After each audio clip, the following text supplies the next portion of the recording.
Our platform is really designed around 3PL invoices, and that's the record that we focus on primarily. And if you've been in 3PLing on the merchant side, you've probably seen the bills. They come in as a PDF cover sheet. You have a bunch of line items. Here's $1 million that your 3PL wants you to pay. Here's a CSV spreadsheet with hundreds of thousands of rows and says, this is the receipt for that PDF. It's like, how in the world do you reconcile that? And that was the pain point that we wanted to address. So what our product does is we pull in those invoices. We have a lot of automation to just bring that data into the platform.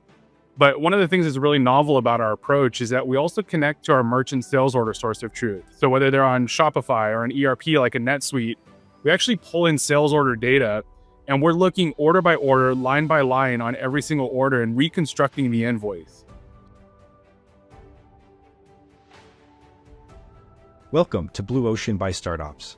Each episode, I sit down with leaders in consumer brand supply chain, finance, and CX to talk about the problems they're facing and the solutions they're using or building. I hope you enjoy the show. I'm Charles Cushing, founder of StartOps. With me here today is Jason Bang, co-founder and chief product officer of Implentio. Welcome, Jason. Thanks for having me, Charles. Nice to see you. Nice to see you as well. As always, would love to just kick off with a one-liner about Implentio, what you guys do for anyone who's listening who's just not familiar at all. Awesome. Yeah. So Implentio, first in the market, invoice reconciliations for brands working with 3PL providers. For this particular story, it really makes sense to talk about like you and your co-founders, because this is like really where this begins, is with your background. So I guess let's just start with your background personally, because you built some really cool stuff, and like lead us up to the formation of Implentio. And then we could talk separately about how the sort of dream team came together to build what you're building. Definitely. So my background has been in retail, direct-to-consumer, e-commerce. I've spent about 2 decades running operations. It's what I live and breathe. It's the thing that I love. Have worked for a number of companies. I started my career big box retail, worked for, big billion-dollar corporations, but found this love and enthusiasm for early stage companies, startups. So I've been through a number of reps now with startups, anywhere from pre-revenue, very early stage, all the way through pretty mature $150 million plus brands. And, through my experience, it's been so many of the same pain points when it comes to managing 3PLs. And I also did a lot of consulting for many years. And every time that I would work with a client, one of the biggest things in operations that came up, 3PL relationships. So I know we'll talk a little bit more about my co-founders as well, but they all come from similar backgrounds and have had these similar pain points.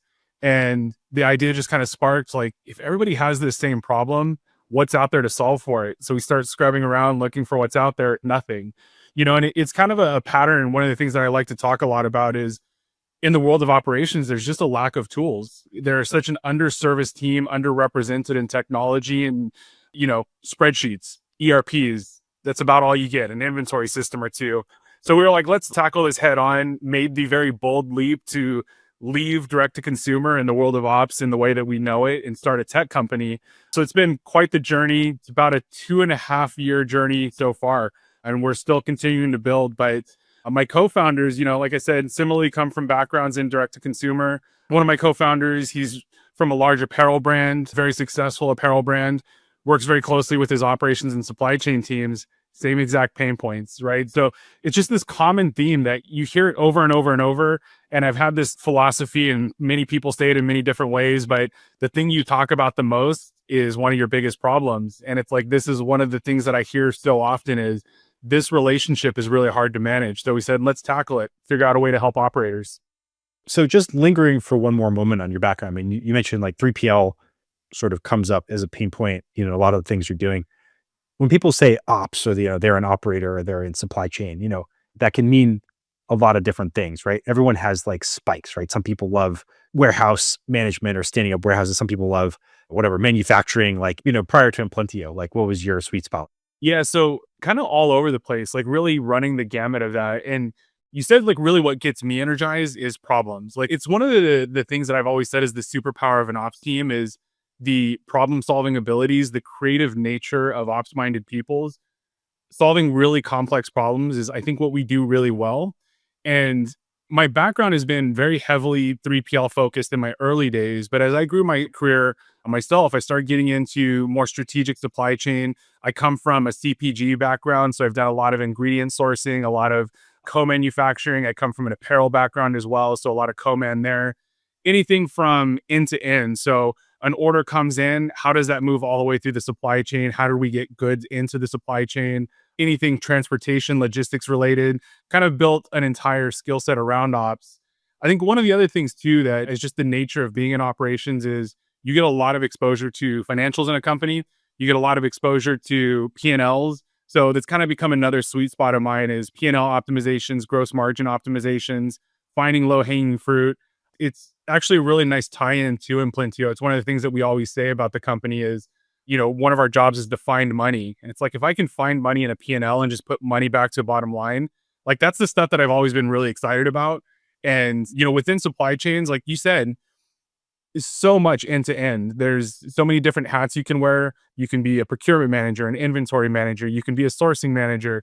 You can do all these different functions and they all have unique problems. They all have unique issues, but they're also very much intertwined. And I love to look at that system. It's a series of inputs, a series of outputs. What are all the levers in between that you can manipulate to make the most efficient thing? I get really stoked on that. Okay, so just to continue along the company journey, yeah. So who are your co-founders? How did you guys meet? And what was the trigger that said, okay, hey, we're going to like leave our jobs. We're going to make the leap. How did that all nucleate?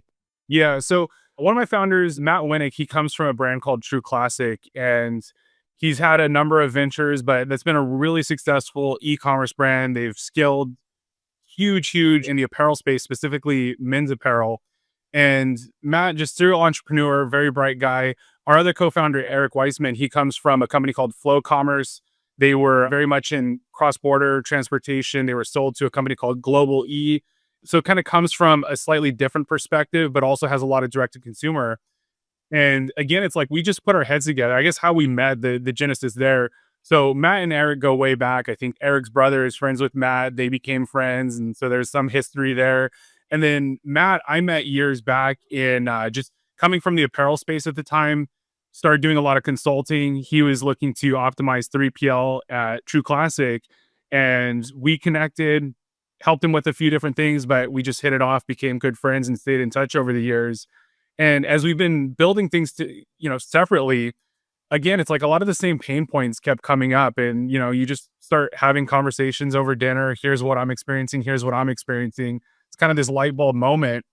And for me, it was like a no-brainer. As soon as the idea came to fruition and we started to develop the thing, I said, I want to drop everything I'm doing and focus solely on this. For me, so much of that is like, as an operator, knowing these pain points, knowing what people go through in their day to day and having experienced it myself, it's like one of those things I looked at and said, I wish I always had this. And then I start talking to friends and colleagues. Matt starts talking to friends and colleagues. Eric starts talking to friends and colleagues. And everybody that we talk to about the idea all gives the same exact feedback. How does this not exist today? Why is this not a thing? I wish I had this. It was just such a immediate moment where we were like, there's absolutely product market fit, right? And like every startup has that huge struggle of finding product market fit. For us, that was from day one. We knew exactly where it was. We knew that there was a strong fit. Building it, a whole other story. That's, I think, the struggle of the organization. But again, just like having such a deep experience in this and seeing the way that we could tackle a real problem, again, no brainer. You knew the customer intimately because you were the customer, and it's Exactly. more tech risk than product risk. That makes sense. Well, we keep talking about this being the product. So I think it's time, let's dive straight in just to talk more about Implentio, what you guys do. And you've already said so many things I want to circle back on just in terms of sort of like ops learning. So I'm a new user of Implentio, right? What do I see? What does it do? How does it work? Our platform is really designed around 3PL invoices, and that's the record that we focus on primarily. And if you've been in 3PLing on the merchant side, you've probably seen the bills. They come in as a PDF cover sheet. You have a bunch of line items. Here's $1 million that your 3PL wants you to pay. Here's a CSV spreadsheet with hundreds of thousands of rows and says, this is the receipt for that PDF. It's like, how in the world do you reconcile that? And that was the pain point that we wanted to address. So what our product does is we pull in those invoices. We have a lot of automation to just bring that data into the platform. But one of the things that's really novel about our approach is that we also connect to our merchant sales order source of truth. So whether they're on Shopify or an ERP like a NetSuite, we actually pull in sales order data and we're looking order by order, line by line on every single order and reconstructing the invoice. So we actually take our own past, fully bottoms up build. Here's what your invoice should have been We then marry that to that CSV data we get from the 3PL, line the two up and say, here's where it matches, here's where it doesn't match. Within the platform itself, the user is going to see all their invoices, they're going to see all that data. But we also have a lot of behind the scenes machine learning and technology that's patterning orders together. So helping operators identify, here's the patterns, here's the issues that are happening, here's the orders that are affected. So we start at the invoice, go all the way down deep to the individual order itself, order by order, line by line, fee by fee, reconcile those out. And then we automate the credit request for the user. We actually give them the mechanisms to submit credits to their 3PL and recoup those costs. I'd say some of the other things that are really novel in the platform for us and for a lot of our users is 3PL metrics and KPIs. Simple things like, one of the things I always looked at as an operator was, what's my unit economics? How much did it cost to fulfill an order? Cost per order, cost per unit. Usually you're pulling together spreadsheets, running some pivot tables. Implentio already has the data. So we definitely had this data approach when we started building the platform to say, I've already got this data that's really important to operators. It's the sources of truth that they build for most of their BI and analytics. Why not just build that out of the box? So it's kind of a combination of invoice reconciliation for your 3PL. That's the key driver of what finds savings. Then we have all the BI and analytics to help operators make better informed decisions, get data more easily and accessible versus, again, living and breathing spreadsheets. First of all, it's so interesting that your approach is you'll basically synthetically recreate the 3PL invoice based on the order data. How do you do that? I mean, 3PL contracts are not necessarily easy to encode, and you also don't know what's happening kind of within the four walls of the warehouse unless it's recorded in the WMS. So what obstacles have you had to overcome to make that reconciliation possible? A lot, man. I'm smiling because you're hitting on one of our biggest pain points and one of the hardest things about building this technology. Exactly as you said, every 3PL is different, every merchant is different. New kind of things to me as a non-technical person that our CTO, so we have a wonderful CTO, Mike, he's really helped evolve the technology to handle that. And there's, I'd say, two key drivers behind the scenes that make it all work. And one, I think, actually drives a ton of value for our operators as well, but it's called our CDM model. If you're familiar with CDMs, it was a new thing to me, but it's basically we harmonize customers' data. So one of the things that helps us quite a bit is a 3PL might call this an order fee, another 3PL might call it a pick fee. They might have different names for fees that are essentially the same thing. So we're able to map that data, and having a harmonized data structure allows us to be really versatile in how we develop the platform. But really where the power comes from is we have something called our rules engine. And because of our rules engine, we're able to handle whatever complexity that 3PL has on their rate cards. So common rate card structure, right? You have an order fee, just applies simply for the 3PL to work on the order. Maybe there's a first pick fee. Maybe there's a second pick fee. Maybe you have volume discounts if you hit a certain unit threshold. Whatever those inputs are, our rules engine is able to effectively build if then else kind of statements. You know, if this order comes in and it has 3 lines and there's line fees applicable, here's how you build that reconciliation. So a lot of what a WMS is doing to build the billing side of those transactions, we're able to replicate that logic. And again, it's been one of the hardest parts of the product is building that technology to be as versatile as possible to handle any rate card scenario we encounter. We still find new ones, you know, and it's part of our learning curve is we onboard a new customer, they have some unique nuance in their rate card. We have to figure that out, but our rules engine allows us to effectively go in and build that rule. We can seamlessly build a new rule for that client and then deploy it to any other client that comes in the future that has that same issue.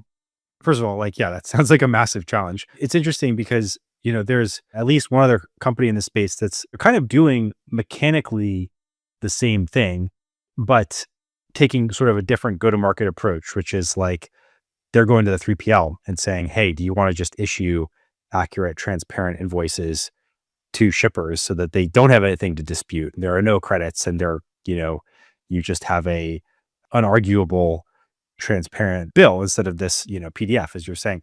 How did you sort of pick your approach? Like, why go shipper first versus 3PL first? And how much collaboration is required from the 3PLs to implement this, given that, like, I assume you are taking in some data for them, or are you taking data from them directly? Yeah, so tons to unpack in there. And I'd say first thing is on the 3PL front, we've built the platform today to be really 3PL agnostic. We don't need the 3PL for much other than the data that they provide to their customer, which is our customer as well. At the end of the day, if you're going to pay $1 million for something, you need to see the support. And so that's just kind of table stakes. 3PL provides that support. That's what we build around, is that supporting data for invoices. We focus there. And we don't really need the 3PL for that. We just need to make sure that they provide it to their client. We focus, I'd say, on the merchant in the outset because, I mean, frankly, that's our experience. We are all merchants. We come from that background. We've sat in the shoes of the operator. So I think we're so much more aligned with that side of the conversation. But at the same time, you mentioned one of the things that we're very focused on, which is the 3PL relationship. What we don't want to be is the anti 3PL. I think 3PLs are actually an incredibly important part of every brand. And especially today where labor rates are high, real estate rates are high, the idea of doing it yourself is such a high barrier of entry. And it's like running a business in itself. Like I've been there, right? I've ran a brand where I had my own warehouse and it is its own business unit. And it's such a distraction. It really takes you away from growing the brand and building the brand. 3PLs are so incredibly important to the relationship. And so again, we're not like the anti 3PL. I want to work with 3PLs. And exactly what you touched on, we're starting to talk to 3PLs that where it's like versus have this issue as a pain point with your customer and have a negative customer experience with your merchant, work with Implentio because our technology, whether it's the merchant or the 3PL, does the same thing. It works just the same. So there's no reason we can't do it upstream before that transaction ever gets to the merchant. So it's actually one of our critical focuses is to start working more and more with 3PLs. Again, I think we can play on both sides of the table and help both sides in a really meaningful way. Why is it that this like hasn't been a focus for, WMS builders, for example? Like, where is it breaking down, operationally or software wise on their side where, whatever systems they've implemented are not picking up clear enough data to be able to, as you say, deliver the receipts on these invoices? Yeah, I mean, it's a great question. And we see there's a broad spectrum. There are some WMS platforms that we get data out of that they do a really good job of this.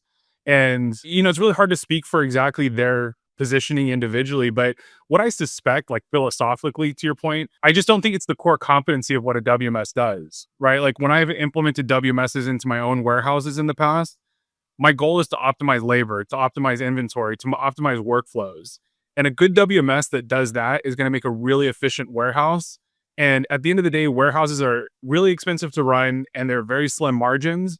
And so every little bit of optimization is really where you build value for the end user.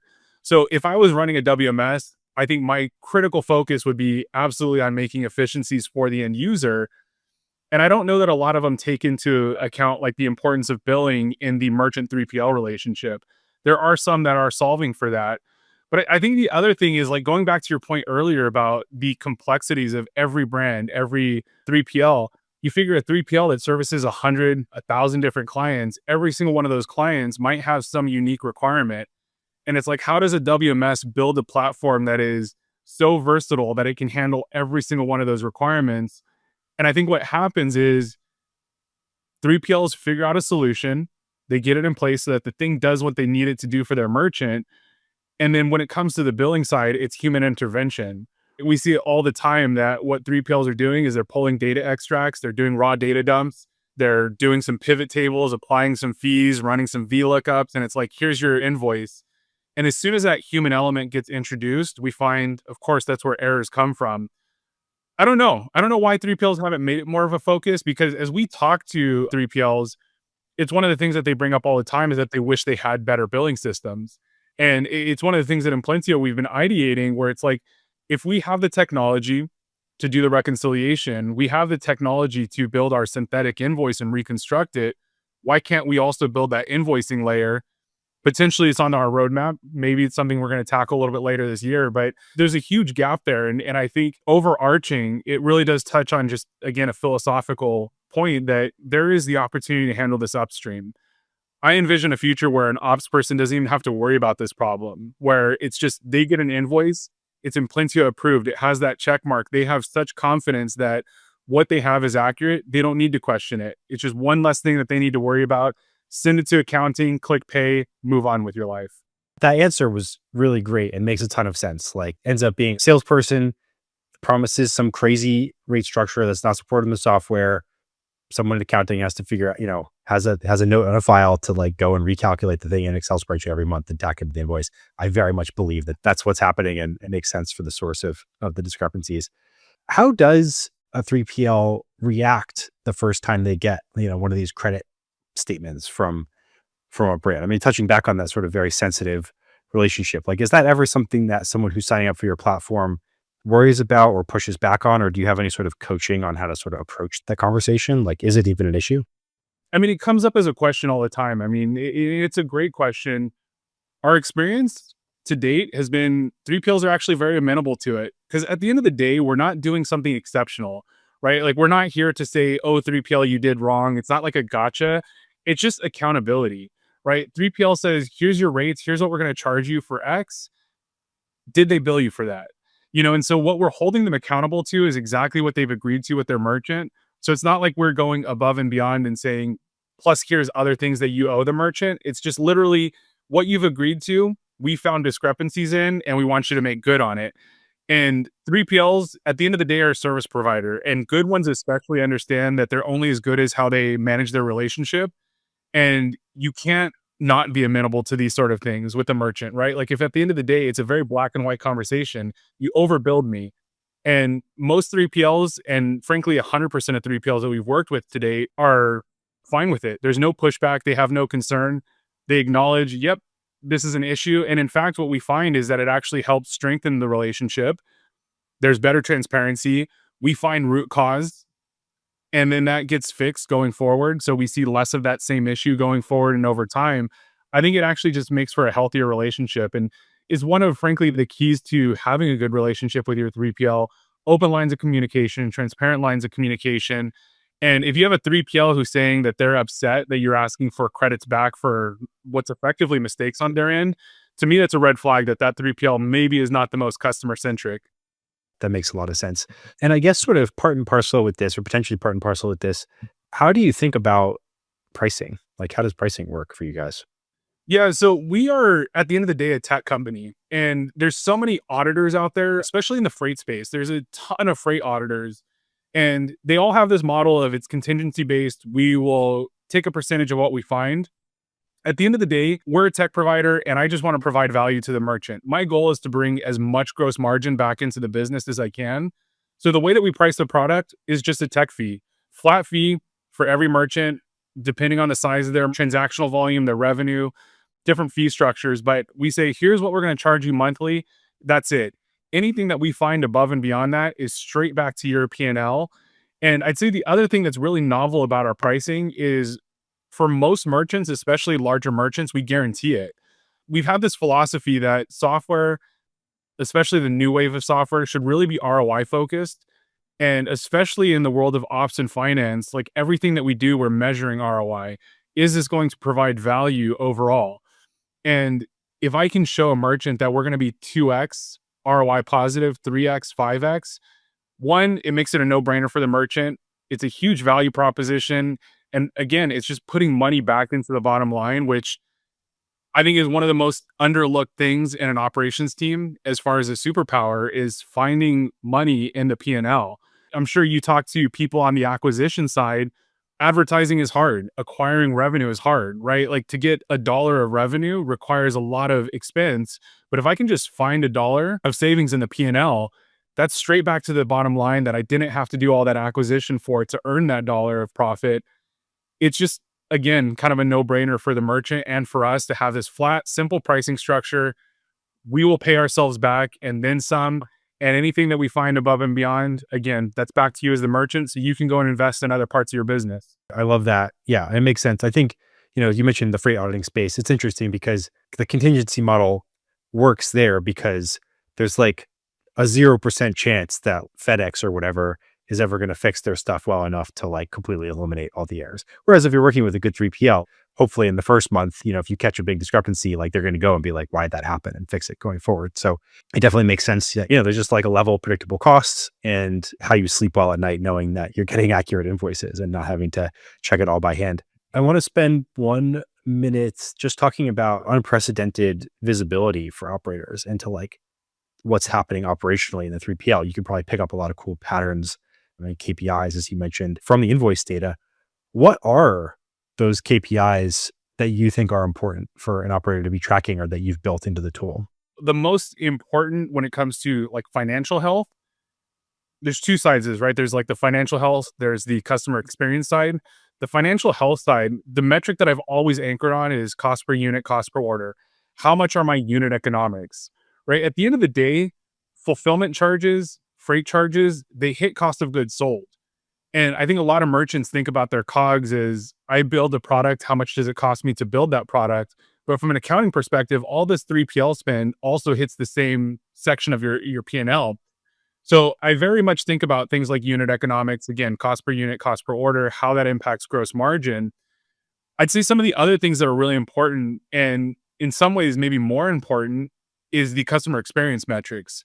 So a lot of freight tools are going to have things like time in transit, but one of the big gaps is what about time to fulfill, right? I get an order into Shopify, I transmit to the 3PL has an SLA that they fulfill. What is that life cycle? How quickly am I actually fulfilling orders? What is the total time horizon of customer placed an order to customer received an order? Potentially that's very different than just time in transit, right? So I think some of these really critical CX metrics, as well as some of these really financial unit economics driven metrics, are some of the most important ones. I think what's really interesting is there's also this component that's almost less about KPIs and more about reporting, right? Like one of the users that we talk to a lot, maybe it doesn't seem obvious in the beginning, but if you kind of think about it, finance teams. We have a lot of finance teams that are really excited about Implentio because when it comes to you get that 3PL bill, booking it to the P&L, booking it to your chart of accounts, it doesn't all go in one place, right? Fulfillment cost goes here, storage goes here. And so we have a lot of really novel reporting tools that we expose to operators that help them get through a lot of these just behind the scenes workflows that are the nature of running the business.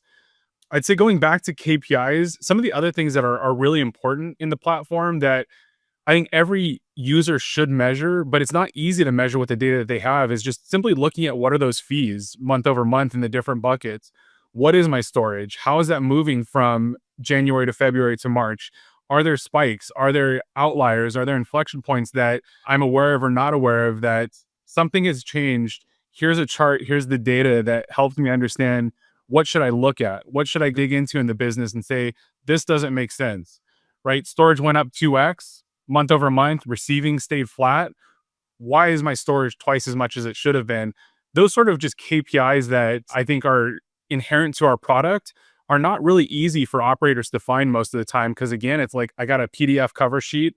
I either have to transpose that into an Excel sheet and keep some sort of tracker, or I've got a spreadsheet that the 3PL provided that's a ton of data. Aggregating that together and bringing it into a single source of truth is really difficult for most people. So, like from a KPI perspective, there's so many different things that we can and do measure. Those I'd say are some of the most important. Again, unit economics for me is probably the most important, especially as like an ops executive. I'm always thinking about gross margin. That's what drives the profitability of your business. And having that visibility, I think, really helps users understand here's what's working, here's what's not working, here's when things go well, here's when things don't go well, and get into the weeds there. Understand why those things are good or bad. That's a great breakdown of the product as it stands today. One final question about the tool itself. Where do you want to take this? Like you sort of alluded to a couple of things, in terms of like, hey, you could maybe expand your capability for 3PLs themselves, but like, you know, in terms of like the grand vision or like what would make you sort of satisfied that you'd accomplished everything you'd set out to when you started this company? Like, where do you think this can go? Yeah, in like a very myopic view, more reconciliation. That's I think the no-brainer for us, the easy thing to tackle. Right now, we cover what is probably 80% of the invoice. Pick and pack, fulfillment fees, freight fees, other things like storage, receiving, packaging, supplies, ancillary fees. That's on our roadmap, and we're going to start developing more reconciliation tools around those. Again, it's probably 20-30% of the invoice. Makes perfect sense. I think that's an obvious next step for us. But when I think about the holy grail, for me, it's always about empowering operators to focus on outcomes and less on identifying issues, right? Like, I want a really prescriptive platform that an operator can go in. ask any question they want, find any answer they want immediately at their fingertips so that they can just focus on outcomes. Take that information and drive improvements, drive efficiencies versus spending time trying to get to that outcome. And whether it's AI, right? So we're talking a lot about AI on our platform and how we leverage it today and what's the future state of that. Just something as simple as a chat bot where you can go in and say, Implentio, tell me what my cost per order was for FedEx for the month of December and January. And it just spits out an answer, gives you a report that you can then work off of. That to me is, again, like the future of what I see operations tools being. And at the end of the day, I just want to be the home for every ops team, whether you're in the procurement side, you're in the fulfillment warehousing side. I want to have a solution that the entire ops stack within an organization can go in, find all the answers that they need. And again, just focus on outcomes, focus on what's most important for the business, not digging through spreadsheets. Something I should have asked much earlier. Who is your ideal customer, or not even your ideal customer? Like, who can you serve today in terms of like whether the juice is worth the squeeze? Like, are there any sort of limitations on size or complexity or the types of goods that they're shipping? Like anything that would help a prospective customer sort of understand, oh yeah, like this is for me versus, there's a reason that maybe not. Sector, size, none of that really matters to us, right? We have customers that span the gamut from pet products all the way to mattresses, right? So the industry is less important to us. It's more about, I'd say one of our biggest limitations is things that are not deterministic. And what I mean by that is when it comes to the world of pick and pack, for example, you have a rate card and there's a fee for everything and it's very deterministic. We have a lot of merchants, though, that they do huge wholesale volume, if not 100% of their business is wholesale. And when you start getting into things like LTL, FTL cargo, where it's spot-based, it's quote by quote, those fees change from every shipment to the next. And it's like, how do you understand what should have happened, right? With even things like parcel rates, FedEx, they give you a rate. They says a zone 2, 3 pound, it costs this. Very deterministic. And that is easy for us to handle. A cargo shipment going from Jersey to LA, 1 week is X, the next week is Y. And again, how do you understand what should have been the cost? It's on our roadmap that we want to start tackling more and more of that. And there's, I think, fuzzy logic that you can do where you can look at averages, you can look at weights, you can put some data points around that information to say something looks more or less correct or not. But again, anything that is not deterministic is, I think, where our platform struggles, frankly. But it's also a big opportunity for us. And so many of our merchants, because it's an issue for them as well, are asking for solutions. And so I think we're going to tackle it in the near future. It's one of these things, though, by the way, just I, as kind of the head of the product, gets me really excited, but also is one of my biggest struggles is that there's so many opportunities, right? You and I just had a conversation about ways that we can talk to co-manufacturers. We can work with other 3PL type providers. We can work with LTL, FTL, less deterministic fees. I'm always thinking about where do I go next? Because there's just so much world of opportunity because ops, like I said at the beginning, is underserved. But I think that's the thing that we struggle with is, again, anything that's not deterministic. But for us, doesn't matter. Whatever the merchant's into, whatever product they do, however big they are, as long as they have good, clean data for us to work with, we can support them. I hope you enjoyed this episode of Blue Ocean. Blue Ocean is produced by StartOps, a growing collection of resources for operations leaders at e-commerce brands. A few of the things we've built include a growing, vendor-free Slack community for operators to ask their most important questions and get answers from trusted peers, a job board that curates jobs from 1,500 modern brands, a media hub that includes this podcast as well as articles and templates on a variety of operations topics, and a comprehensive directory of the software and services used by our community members. If you want to learn more, head to startops.network. And to keep up with the latest information from StartOps or catch the most recent episodes of Blue Ocean, follow the StartOps page on LinkedIn or subscribe to our newsletter. Thanks for listening and hope to catch you next episode.